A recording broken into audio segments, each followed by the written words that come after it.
And don't forget to vote for Asembi Morning Show when you pick your phones and you have to dial that short code. Very, very important to win the Christian television program of the year. Pen TV is your #1 Christian program.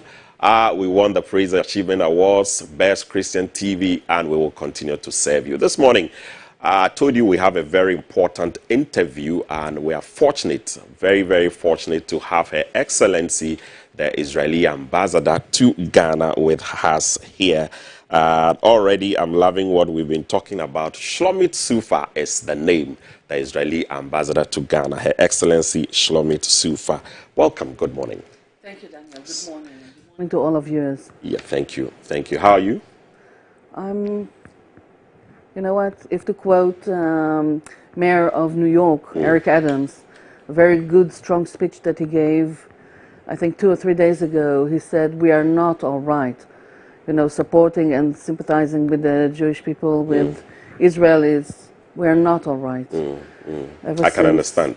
Ever since October 7, we've been experiencing something that we have never ever experienced in Israel before, where we have suffered the attack of thousands of terrorists coming from the Gaza Strip into Israel territory.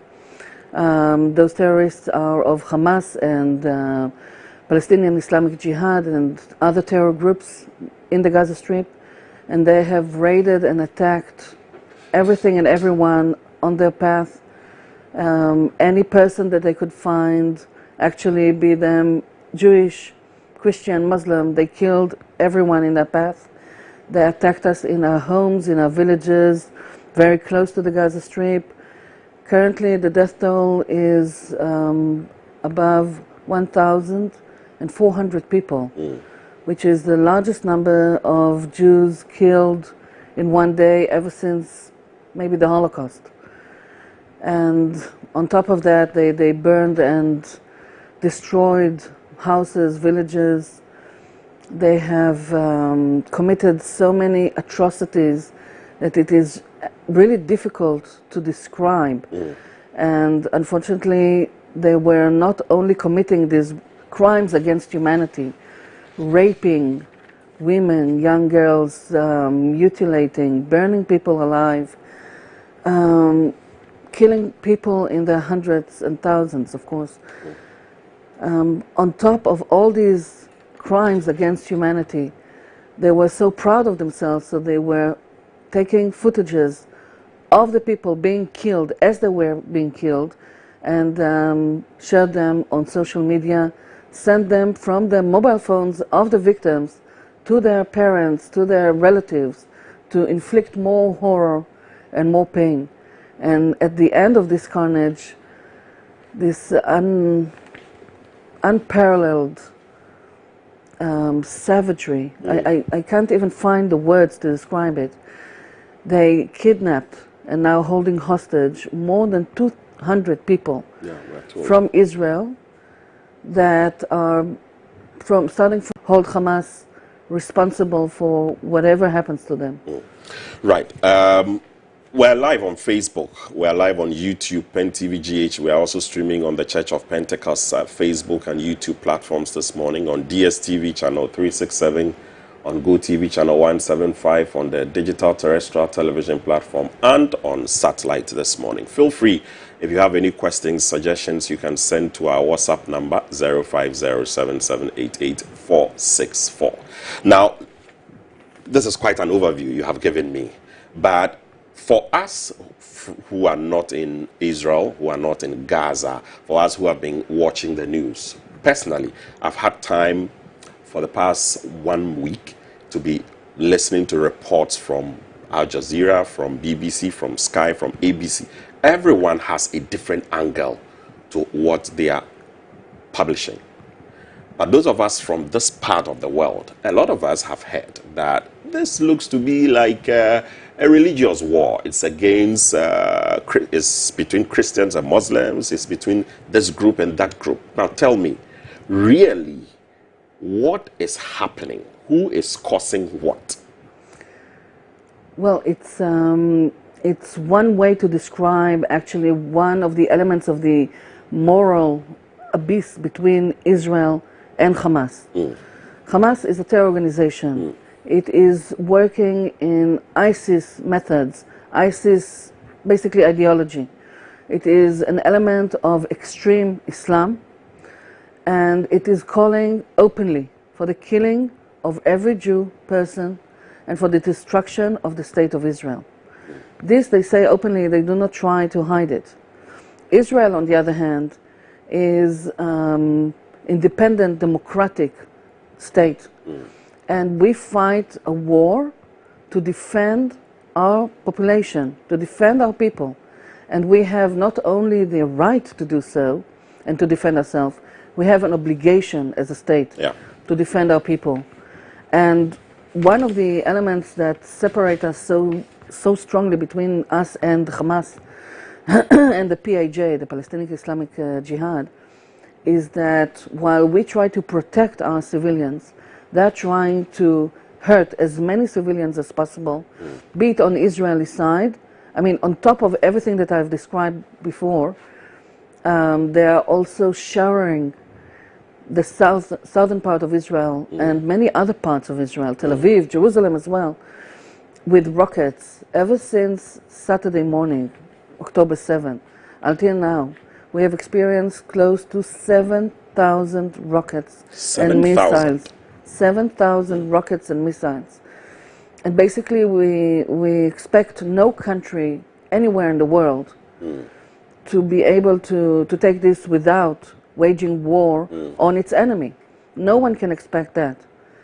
We are still dealing with the atrocities that Hamas inflicted on us, with the horrors. We're still in the process of identifying bodies that were mutilated or people that were burned alive, and now the bodies are beyond recognition. And to your question again, I think that Hamas is waging a religious war against the Jewish people at large, all over the world. Like last Friday, they called for their supporters and believers all over the world to try and hurt Jews all over the world. So it's not an issue about Israel as a political entity per se. And Israel, on the other hand, is fighting a war that is absolutely legitimate. It is is following the provisions of international law, and especially the laws of war, and trying to protect our civilians. And we have to take the war to Hamas territory and destroy Hamas completely. We've witnessed, all of us, through the last, say, 20 years. Yeah, I was just talking about that because we've seen this happen before. What is so different now? And then as we talk, we'll be showing some images. We'll come also and look at human beings and how they are really, really being affected. But this has happened before. We've heard it. We've seen a lot of images. What is so different now? I think it's important to understand that through the last couple of years, we've been trying all kinds of strategies vis-a-vis Hamas and vis-a-vis the Gaza Strip. And currently, up until October 7th, that we call it the Black Saturday, the Black Sabbath, up until that point, we were trying to help Gaza build its economy. So we were assisting the people in Gaza to develop, for example, offshore gas field, a project called Gas for Gaza that would have enabled Gaza to produce much more power and have much more electricity to whatever they need. Just one example out of many. So we were trying all kinds of strategies, and we thought that if we will help Gaza have better economy and the people living there better livelihood, this will lead to more calm, more stability. And we were sorely proven wrong on that morning of October 7th, where thousands of terrorists raided Israeli territory and proven that they care nothing about the interests of their own people. They rather have everybody killed than care for the livelihood and the well-being and the safety of the people living in Gaza, and they use them as human shields. And that's why, for example, where the military, the Israeli military, the IDF, is being very careful about the legitimacy of the targets that we try to strike in the Gaza Strip, and to call on the population to clear the area, to warn them in advance, so they will have time to clear and be in a safe place. Hamas is blocking the roads and preventing them from clearing from that area, which is the northern part of the Gaza Strip, and hence using them as human shields. And I think there's no better illustration to the morality or immorality of Hamas, and to how despicable this terror organization is. It is as if you speak of ISIS. Your Excellency, I want us to establish this before now we look at the impact on lives, what this war is doing. Now, I've asked myself, so is it a war between Palestine and Israel, or it is Hamas and Israel? How do we draw that line so that when we're talking, we really know that we're talking about Hamas and not Palestine as a state, or it's the Palestine state with Hamas doing what is happening? Can we draw that line? Absolutely. Our war is with Hamas, is not with the Palestinians, and we are set to destroy Hamas because the scale of the atrocities that were inflicted on Israel is unparalleled. We've never... Let's appreciate the impact of what has been happening on lives. We have some videos we would want to show. Maybe you can speak to some of them. This is a footage from southern Israel. Help us understand. So this is what has been happening in Israel. This is footage from one of the localities in southern Israel. After the attack of the terrorists, they've invaded homes, killed people in their beds, in their homes, in the shelters, killing babies in their cribs. I'm sorry that it's difficult to watch. Exactly. Viewers will have to forgive us this morning, but this is just for us to see the gravity of what is happening. But again, would you say Israel was caught unawares this time around? I think it's clear that we were surprised, absolutely.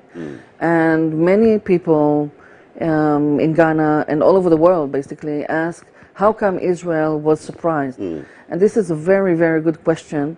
We have only started with finding out some of the answers. There will be a thorough investigation. But currently, we are not dealing with that. Because there's a war at hand. You don't want to be blaming people now. Because the entire country is mobilized. I think it's very difficult for people, and especially for people in Ghana that have enjoyed peace and stability for so many years. In a sense, in a way, I envy Ghanaians that it is really so difficult to understand the state of mind of every person in Israel. We are a small country and a small nation. We are around 9 million people in Israel. And I can honestly say that every person in Israel today is impacted by this terror attack. It took place in the southern part of the country, but because we're such a small nation, everybody either lost a friend, a relative, or knows a person who has lost a friend, a relative, an acquaintance, me included, but every person in Israel is impacted directly and is taking this personally. So we have recruited reserve forces to prepare for the war.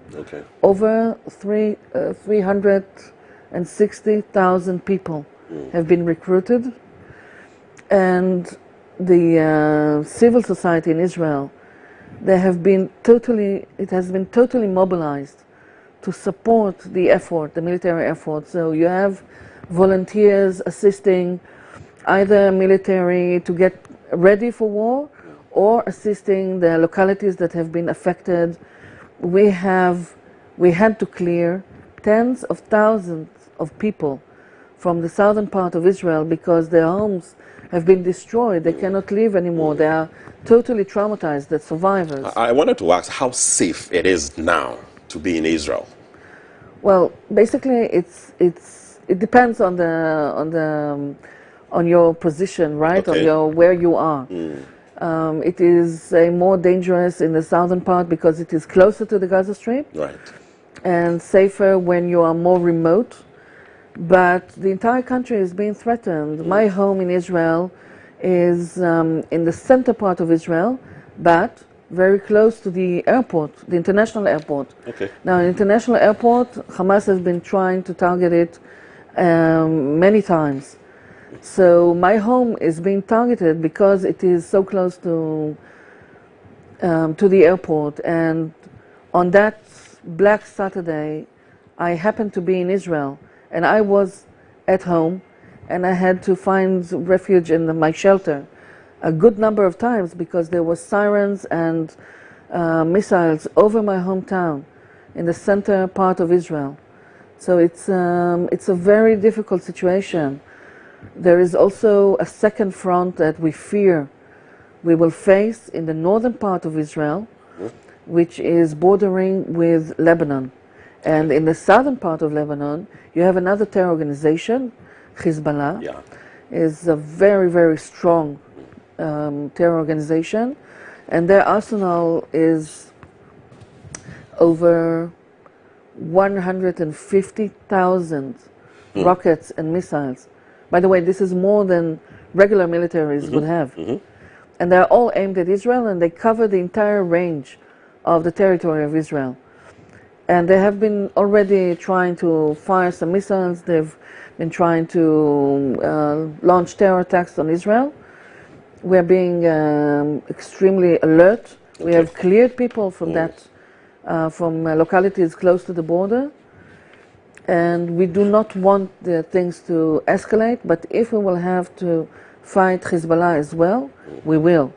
And it's not a coincidence, because the power that is supporting financially and with the weapons and with the guidance these two terror organizations is Iran. Yeah, I'm happy you brought in that, because I actually wanted to ask you what Israel's view or position is on these regional blocs or regional players who are supporting Hamas, like Iran you have mentioned, and we've seen a number of other nations who have come out to actually say from the Arab world that they support what Hamas is doing. They are ready to support them and all that. What is Israel's position on it? A layman will ask, are you not afraid that all these nations are rallying support on that bloc? Well, first of all, we are in conflict with Iran for a very long time. Iran is set to destroy Israel.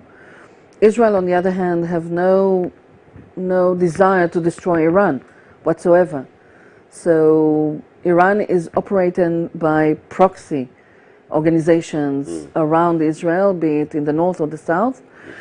And yes, Hamas is receiving support from other countries or elements in the region. I think it all points to short-sightedness, because the threat of extreme Islam is a threat on all the international community, on all peace-loving nations, such as, if you take, for example, ISIS.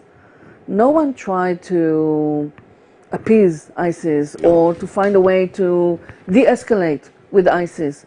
Everybody understood that ISIS is a threat to everybody.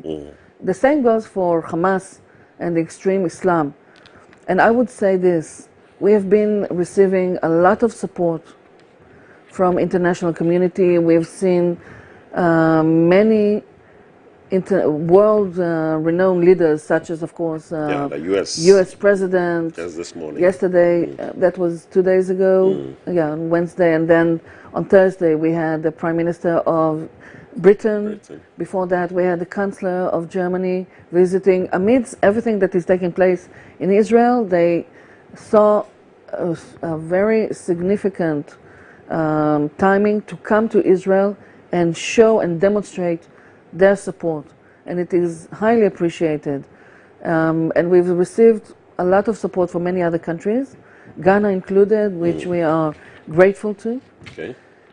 And I think it's important to understand that Israel fights a fight that is for the benefit of all peace-loving nations, that you will have many players sitting on the sidelines of this theater between, the war theater between Israel and Hamas, watching and learning how the international community will react. And this will have implications on terror in United States, in Europe, in Asia, in the Sahel, and the countries in Africa that are threatened by extreme Islam, such as the countries at the Guinea Gulf. So these have implications, and this is why we appreciate and expect continuous support by the international community.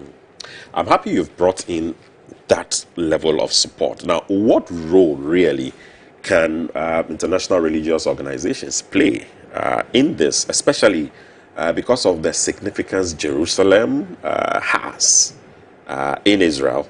And a lot of us want to visit Israel to see some of these religious sites and things mentioned in the Bible and all that, and this is happening. What role can religious organizations play? Let's start from that.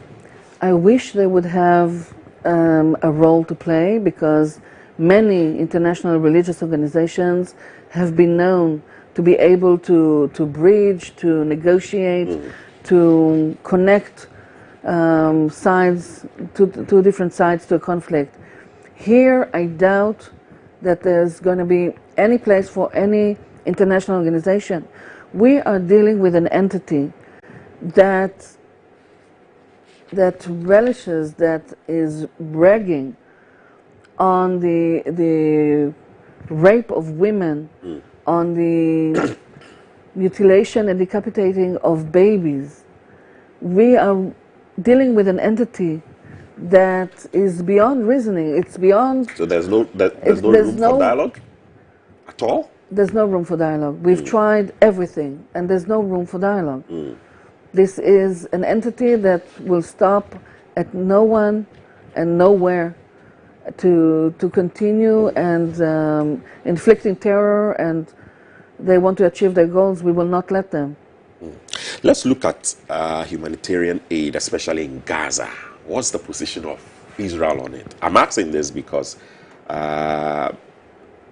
counter-strikes that Israel has made to Gaza, there's been criticisms, especially from the Arab world, that Israel did not really have those humanitarian factors in mind. You didn't care about children, about women and all that. What is Israel's position when it comes to humanitarian aid, especially in Gaza? So we, as I said before, we are trying to make sure that we will not harm civilians. Sometimes, unfortunately, it is inevitable, but this is not our goal. And we are very careful to abide to international laws.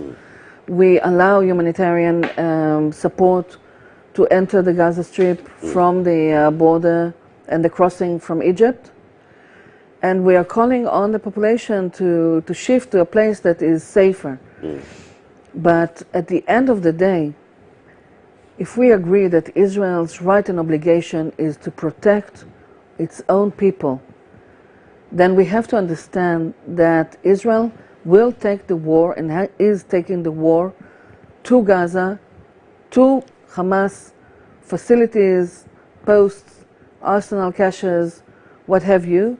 And this, sometimes the hurt, that the harm and that civilians take is because Hamas is hiding within their own population, again, using them as human shields in a very cynical, cruel way, up to a point where Hamas representatives from the Ministry of Health of Gaza, they came to UN hospital, the UNRWA hospital in the Gaza Strip a couple of days ago, and they steal gas and medical supplies, the fuel and medical supplies from the hospital to their own needs. So they not only used their own population as human shield, but they deprived them of medical care.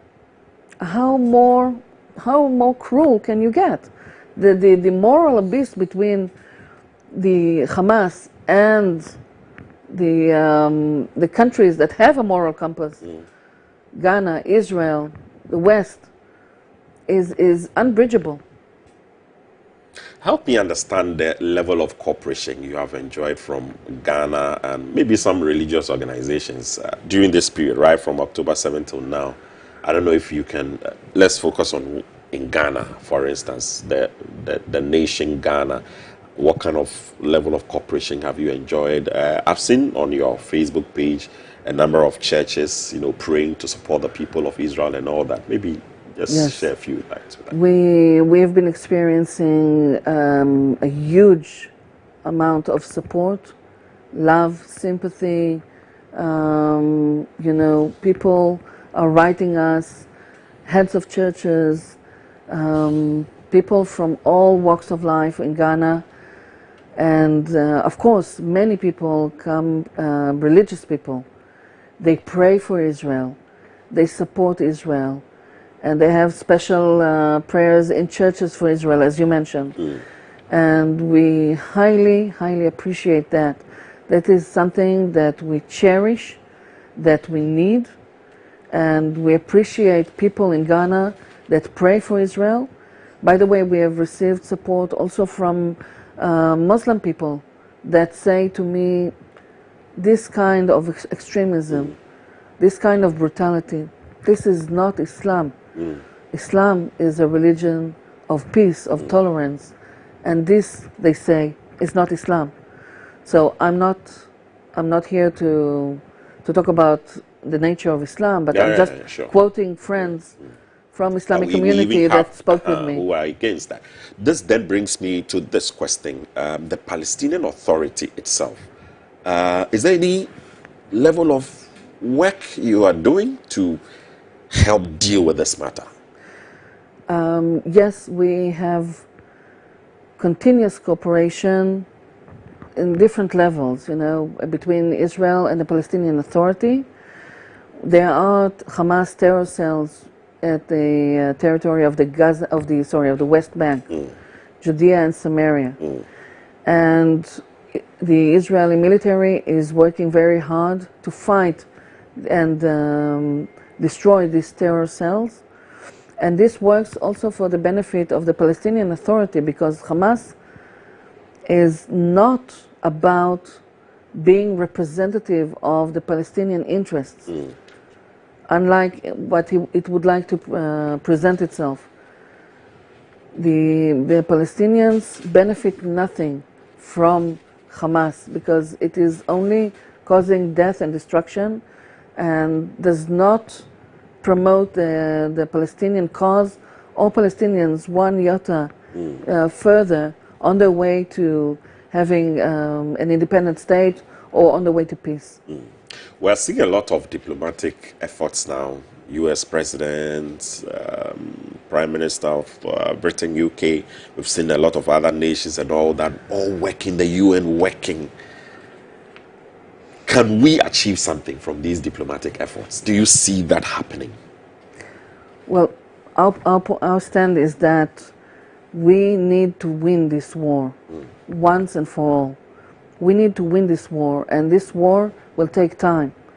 So our request and expectation... Sorry? It's not going to end soon? I'm afraid it's not going to end soon. Because whatever you see that is built in the Gaza Strip or has been targeted already, this is just the surface. Okay. You have to think of Gaza Strip as a metro city. There are dozens, if not hundreds of kilometers of tunnels underneath the city. Hamas built them for years. By the way, if you think about it, you stop to think about it, the cost of the materials that have been used to build these tunnels, we're talking about hundreds of millions of dollars, if not more. Just imagine what would happen if Hamas would have taken that money and used it for the benefit of the population, of its own people. Yeah. But they haven't. They've used it to dig these tunnels. They use them to transfer whatever they need underground to be protected from Israeli strikes. They use them also as attack tunnels against Israel. They have been trying to dig tunnels that will lead them inside Israeli territory. So when they come up from the tunnel, come out, then they will be able to attack villages and people in the territory of Israel, you know, bypassing the border fence. Yeah. So we are working very hard to make sure that we would discover all these tunnels and block them. But finding and destroying all these tunnels, it will take time. It's not going to be a short military operation. It's war. It's a different scale altogether. And what we need and request and expect the international community is to allow us and enable us to go further with this war until we have achieved our goals. So I'm asking myself, is it not possible for us to have this two-state coexist in peace? Is it not ever possible? What's Israel's stand on it? Our stand is that we want to achieve peace with the Palestinians and eventually have a two-state solution. 2 states for 2 nations. But Hamas is not part of this equation. Hamas is not, as I said, is not promoting Palestinians, is not bringing them any closer to peace or to having a long-term settlement agreement, peace agreement with Israel. Our work on engaging with the Palestinians is done with the Palestinian Authority. But currently we are focusing just on this challenge, this effort vis-a-vis Hamas. It is not time to talk about peace because there's no peace with an entity that is set out determined to kill you. Hamas is not about establishing, building a state. It's about destroying a state, the state of Israel. What can we all do? I'm here, I'm a TV anchor for a Christian television channel. What can we all do to ensure that we have peace in the world and to ensure that whatever is happening in Israel is dealt with, it's solved, and God is happy? I think that's a beautiful question. It's not easy to answer. I think that if we would have had the right path, the clear path to peace, I think we would have taken it a long time ago. Some processes take time and need patience. They need patience, and I'll give you an example. Right. And it also explains why I'm, despite everything, despite being personally in a state of grieving and anger of what happened in Israel 2 weeks ago, despite everything, I'm optimistic. And I'll give you an example.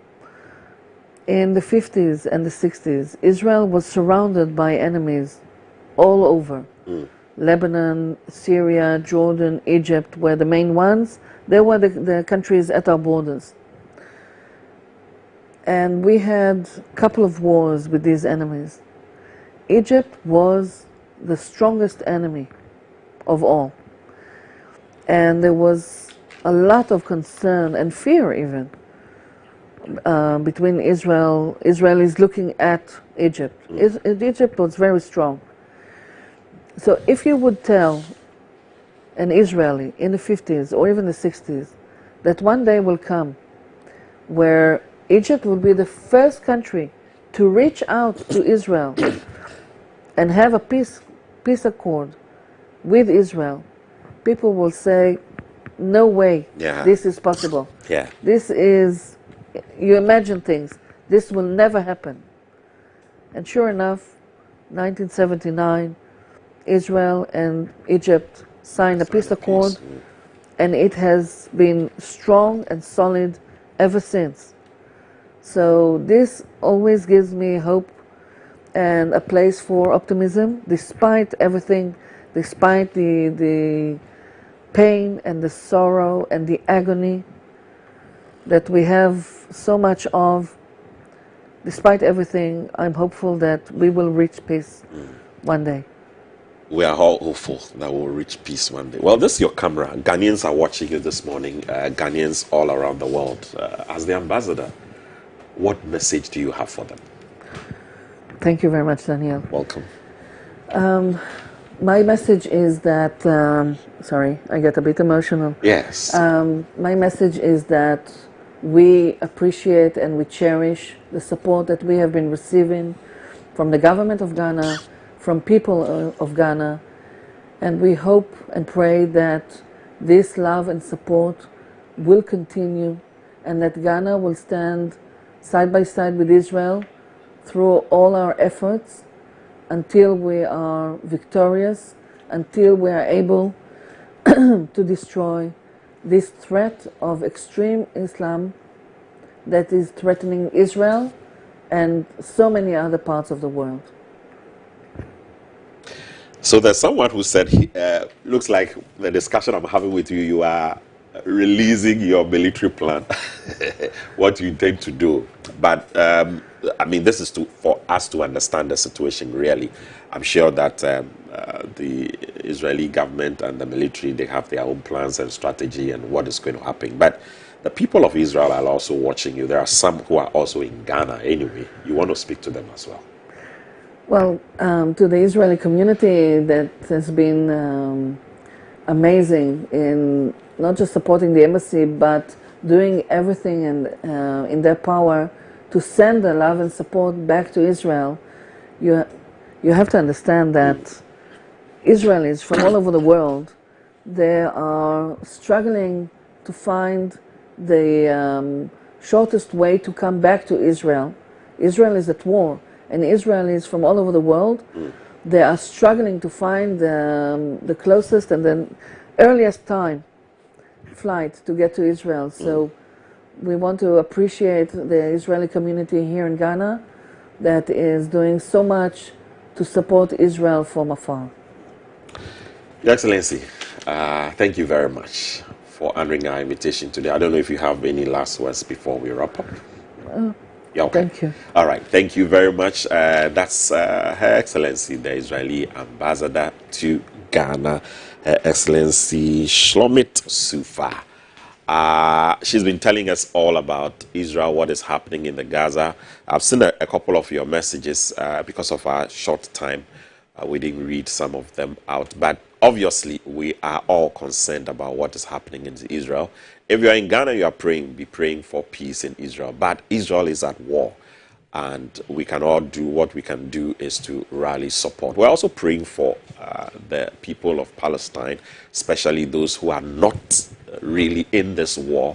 And we pray that at the end of the day, what God has set that it should happen will happen. My name is Kwabena Mante. Thank you for joining us on Asembi Morning Show. Yeah, we'll be following keenly what is happening in Israel and also what is happening at the embassy, and then we pray the Lord will be with you. Thank you so much. Well, we'll go for a quick break. When we come back, it's sports updates and then the main discussion with JB Dankwa. This is Asembi Morning Show on Pen TV. Have a lovely day. Bye-bye.